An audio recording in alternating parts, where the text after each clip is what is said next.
1 মাস পরে আমার বিয়ে, তুমি চলে এসো। কি?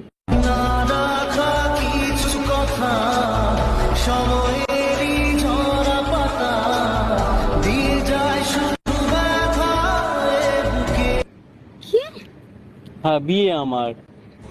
তোমার মাথা ব্যথা ঠিক আছে তো? কেন? পাগল হয়ে গেছো? পাগলের কি আছে? এইসব কি আর কি?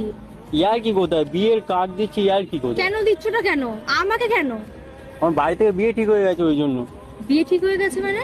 হ্যাঁ, বাড়ির লোক বিয়ে ঠিক করে দিয়েছে আমি সামনে মাসে তাহলে 1 তারিখে আমি কে? বিয়ে। তুমি কি এখন কেউ না? এই রঙের দুনিয়ায় আমার চাওয়ার কিছু তুমি আমাকে এই জন্য ডেকেছো? হ্যাঁ, বিয়ে। বাড়ি থেকে বিয়ে ঠিক করেছো মানে তুমি কিছু বলতে পারলে না? আমি কি বলো? আচ্ছা, তুমি যে এতদিন ধরে আমার সাথে রিলেশনে ছিলে, এগুলো কি মিথ্যে সব? হ্যাঁ, একটু টাইম পাস করছিলাম। চলে